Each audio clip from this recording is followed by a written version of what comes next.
pitching development is really what we cater to is injury prevention. It's arm care and arm health first, right? We only have so many bullets in the arm. What we want to do is build these bullets up to the point that you can spend them for the rest of your life. Who's heard of Little League elbow before? Little League elbow has to do with overuse in your arm. Incorrect throwing and overuse. There's a growth plate that sits underneath your arm, underneath your elbow right here. When you're young, especially 12, 13, 14 years old, that growth plate is wide open, all right? And what happens is when you start to overuse and you start to stress out your elbow on the medial side, okay, it leads to injury. And if you don't start correcting the injury or your throwing forms or what you're doing for arm care, you can tear the ligament. You tear the ligament, who's heard of Tommy John surgery? Right. You know what? We don't want to deal with that right now, especially younger guys. Okay, it has to do a lot with the overuse, how you're throwing, and it also has to do with what are you doing to prepare your bodies up front before you throw. Rob, what's the quote? You warm up to play catch. You don't play catch to warm up. That's different. How many of you guys get on the field, you grab the ball, you start throwing it? That's the wrong thing to do. What you want to do, and we'll go through this today, is an activation. Okay, we want an active warm-up to promote blood flow and elasticities through the muscles and the joints. Your elbows and your shoulders are not muscles, they're joints. Okay, so we're going to open those up, expand a little bit, so we have freedom of movement in our joints. Injury prevention. How are we throwing a baseball? Are we down here, pushing the ball down, off to the side? Are we elevating? Are we taking the stress off of the elbow, putting it into bigger muscle groups? We're going to cover that today. Who knows what this is? Okay, this is a resistance band. This is a tubing. This is a J band. My program uses these religiously for arm care and arm health. We use them as a warm-up tool, and we also use them as a recovery tool. And I have specific movements that I'll show you guys. These things have a clip on it. If you don't know what to do, I want you guys to Google or go on YouTube, arm pitching development. I have about 200, 300 videos out there that cover everything. If you don't have a place to put the clip and you have these bands, I'm going to show you guys some exercises that you can do without them. Band breaks, okay? Behind the head. Just warming up the shoulder. When we talk about activation, we don't want to run it real slow. That would be a cool down. We want to activate, right? We want to go a little bit quicker to fatigue, right? That's a chest line. Then we're going to go into some no monies. Here, keep the elbows in, break, pinch your shoulder blades together, your scaps and your subscap. Robbie's like, what's the sub? What are you talking about? It's all good stuff. Yeah. Over shoulder breaks. Rotate. Sword pulls, right? So what is the purpose of doing these kind of exercises before you throw? What are we trying to do? Stretch out your arm. Stretch out your arm. We're trying to get the blood flowing through those muscles or those joints, right? To make it easier to throw, and it's less stressful or strainful on the ligaments and the tendons in your throwing arm and elbow and shoulder. So we're just trying to get the blood flowing, right? We're warming up in anticipation of playing catch. Good. And then one more, we'll just do band walks, something like this. Okay? We'll get the shoulders going. The lower half we'll talk about as well. We'll actually do some activation, some warm-up stuff today. All right, let's talk about appropriate throwing mechanics or pitching mechanics. Okay, when we talk about arm care and arm health, how we drive the body, how we drive the machine to throw a baseball is going to matter a lot on pitching accuracy, pitching velocity, and arm health. Got it, Rob. All right, let's cover pitching mechanics real quick. 101, I'm going to keep things as simple as possible for you guys. When we go into this, we're talking about three things, okay? Simple as possible. Balance. Number one, direction. Number two, timing. Number three. Hold on a second. What did you just say? Balance? What was it? Direction, timing. Balance, direction, timing. One more time. Balance. Okay, remember those three things. Good. If you'll operate in those three pieces to your mechanics, you'll be a very successful and accurate pitcher. It will take some time and learning, but always remember, if you can pitch with balance, pitch with good direction, pitch with the right timing, you're going to be successful. Inside of balance, direction, timing, we're going to meet up with 5 or 6 core points, okay? Your load, low balance, stride and separation, transition, throw, finish, follow through. We're going to cover that. On your set stance, we're coming just from the set position. We're not talking about the rocker step. We're not talking about the wind up, okay? Just from the stretch position. When you come set and approach the mound, try to hug the rubber with the back side of your foot here, okay? The back side hugs. When you set your front foot, I try to get my hip in line with my catcher, with my target, thank you, right? And I offset my feet probably 3 or 4 inches. So now my direction is set when I'm ready to commit going to home plate. Once I have that, I'm slightly offset and then about 2 or 3 fist width apart from my feet. So who's come together like this? The pitch? No, you don't see that, okay? What you see is an athletic stance and position. What I like to do is shift the weight to my back hip and slightly bent knee, just about over the center of my back foot. Okay, so I'm putting the load into my glute, which is your behind, and activating my quad as well. I want to pitch with my quad going forward. From your set position on your hand set, I like to have my hand set just under my chest line with my thumbs down at this position, this point. My glove is set about a fist width apart off of my chest line. Everybody see that? Okay. From the set point, you go into load. Okay, this is your load. We talked about balance, right? There's 2 parts to balance. Static, that's Robbie, static balance. Now there's dynamic balance. Robbie, what's the dynamic balance look like? Balance in motion, okay? You see how he's balancing as he's moving his body. That takes a lot of strength, okay? So we're going to work on static balance and dynamic balance. From the load point, I don't care, it's about a 90-degree angle or better. It's up to you on how you want to load up. You do want to be careful for base runners as you guys get older and play with runners like that. You don't want to be too long to commit your pitch to home plate. So you'll have a little shorter approach. Off your load, you have a low balance break position. It can be inside or it can be outside. I like to keep it just outside of my back foot and promote the hip going forward to my target, staying a little bit close. Your chin's going to be over your abdominals, not splaying back. So if you're leaning back here, this is an issue. You're going to stay inside of our pitch. From the low balance break position, we're going into stride and separation of the hips. Okay? Separating the shoulders, I work up when I break my hands. Thumbs come down. I break up from the elbows and then up into arm spiral as I'm landing on my front leg. Okay, from this point, separation. I'm trying to, I love this, Robbie, because I know I want you. I try to lift the catcher up and run into my glove. Throw through a target. Now, Rob's got a different take on this. What do you call it?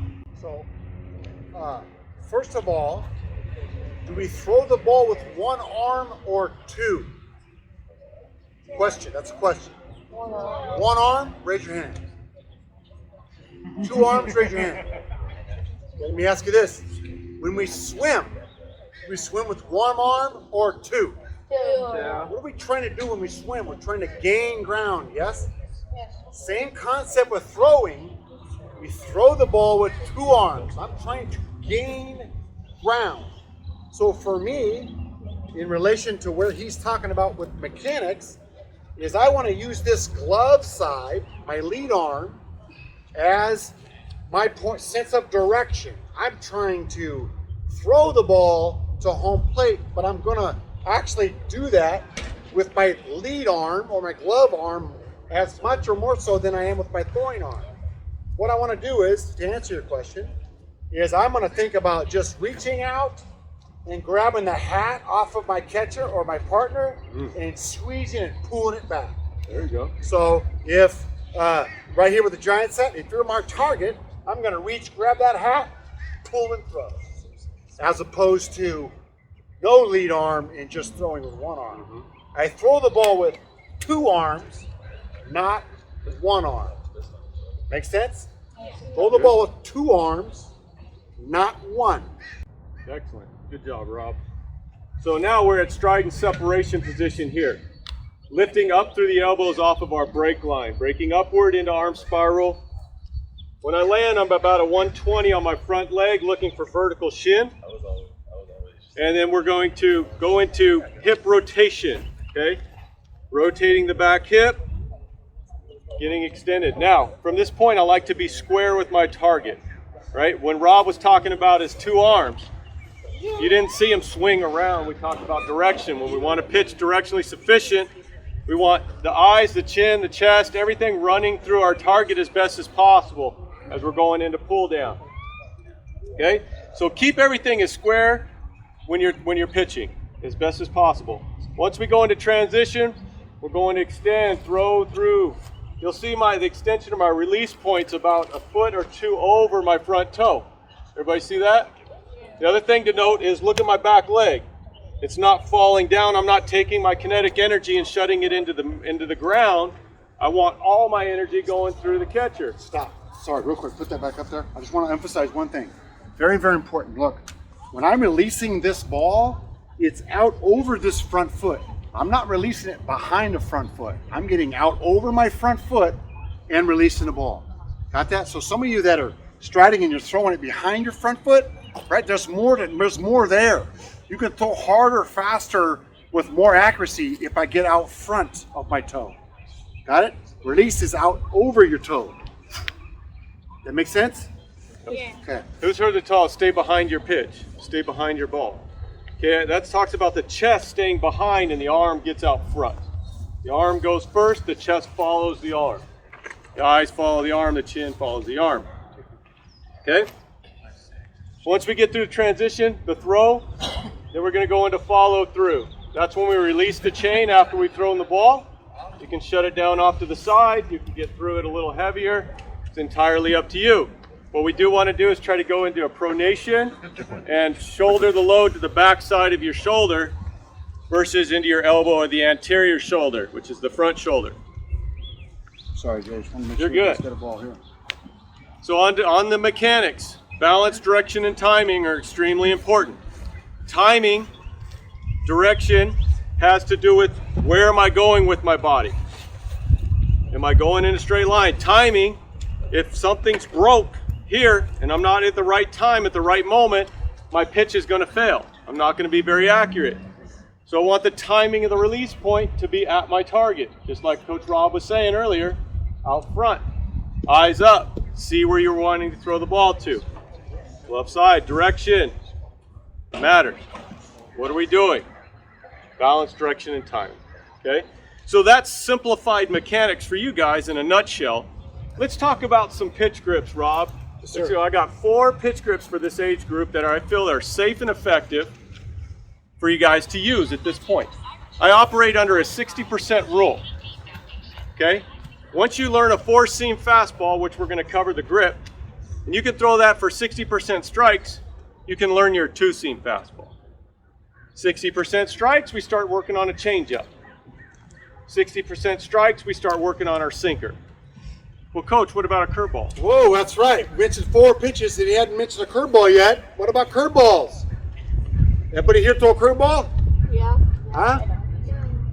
Okay. You want to speak to it or you want to let me speak? Listen, here's my train of thought, and Rob may be under a little different area on this, but if I have a guy that's really, really in tune with his mechanics and everything makes sense, the way he's driving, balance, direction, timing, and he's pitching well, and he's 60% fastball, changeup, sinker, and he's 60%, and he has a good understanding, we might work lip pitch stuff. That's me at right around the 12-year-old range. I'm not snapping them off. I'm not breaking them off at 12. I've got different pitch grips that I'll work inside. But what I want to talk today about is pronation pitches. Pitches that we're staying inside of the baseball on, not pitches where the thumb comes up. Okay, that's hitting on the medial side of your elbow. We talked about elbow issues. All right, four-seam fastball. A couple of things to note, and we'll let Rob talk on this too.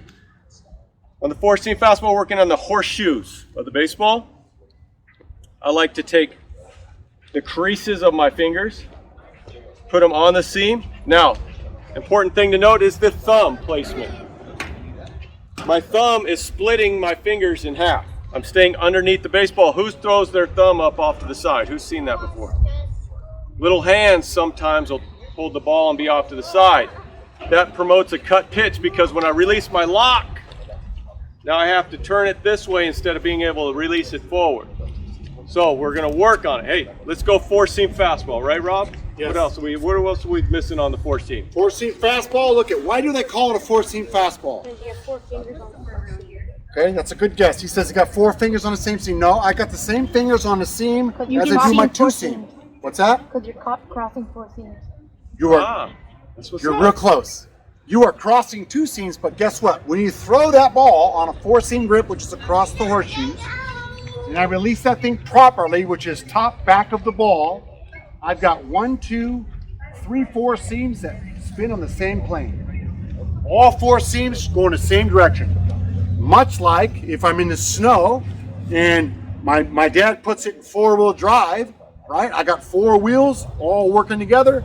I'm going to be able to throw that. I'm going to be able to control that pitch more so than any other pitch, and it's going to be able to throw it harder or faster than any other pitch.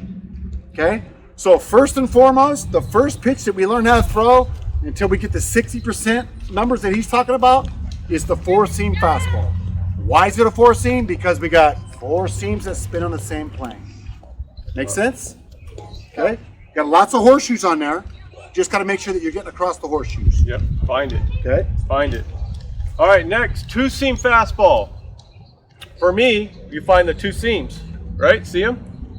And you hold them, and you put Everybody your grab thumb on the back. a 2-seam. Grab a 2-seam, Pat. Yeah. So there's two seams. I can go, my fingers are with the seams, or I can turn that ball and go across the seams. It doesn't matter. Either one, when I release the ball, guess what? It's only got 2 seams that spin in the same plane, right? So that's why they call that a 2-seam. Now that, because of the 2-seam, now when that spins through the air, that's going to allow some movement to occur. So once I become a more advanced pitcher, look, I'm going to want to take advantage of movement. So in order for me to get movement, either running away or down in the strike zone, we're going to go to a 2-seam, and that allows us to do that. Okay? 2-seam, 4-seam. 4-seam first, then a 2-seam. Those are the 2 pitches that you should learn to master first. Amen. Right? If you have not mastered either one of those pitches, you have no business going to another pitch. Yeah. Okay? 4-seam, 2-seam, and then the rest of them come. 60% strikes, right? Working for 60. Grab a bucket with your dad, get 10 balls. If you can Or throw your mom. 6, or mom, you can throw 6 out of 10 for a strike. Hit your next pitch. Cool? Change up. We're going to work off the 4-seam again on the change up. All I'm going to do is hold it off of my pinky in 3 fingers. Everybody see that? Good. I'm taking my pointer finger and running it as a guide off to the side, and I'll put my thumb underneath to lock, right? And when I have a little spacing here, my palm shows out. When I throw the pitch, staying behind, palm first, pronation, throw through. It's a little easier grip to get to, and should be easier to control working off the 4-seam. Robbie, what you got on the changeup? What I got on the changeup here, a changeup is an off-speed pitch. What does that mean? What's another off-speed pitch? Slider. Slider. Another one. Sinker. Curveball. Sinker. Sinker. Yes. Yes. Knuckleball. So those off-speed, meaning they're slower by design than your fastball. So it's an off-speed pitch. Where a changeup comes into play, especially at your age, is your out pitch. That is in place of a curveball, where where your friend is throwing curveballs and having some success at the same age, we would like you to throw that change up to have that same success, because it doesn't put the wear and tear on your elbow like the curveball does. Okay? I'm an anti-curveball at your age.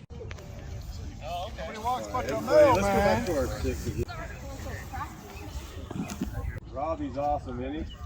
Who's down there with Rob? The man's excellent, isn't he? Man. So listen, hey, before Mr. Beeding closes, I want to tell you something. You either get better or you get worse. You do not stay the same. So if you're one that wants to get better and be a better ball player, it takes work. Now, today, there's a lot of information being thrown at you. It's like, I don't know, sometimes some stuff I get, sometimes I don't. It's okay not to get, right? It's a lot of stuff. There's a lot of years of experience being thrown at you, right?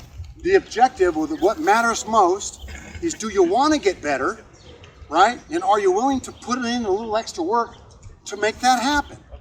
You either get better or you get worse. You do not stay the same. Okay?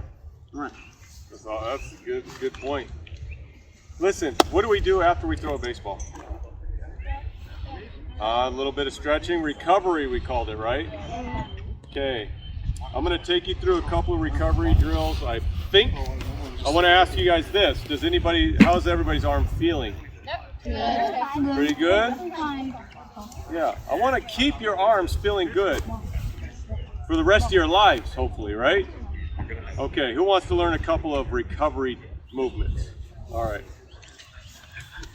When we talk about recovery, active recovery. Oh, you got the voice one, okay. We're going to talk about movement, stretch movements. Okay. I'm going to show you guys an FRC swimmer. Who knows who's ever seen an FRC? Functional range conditioning.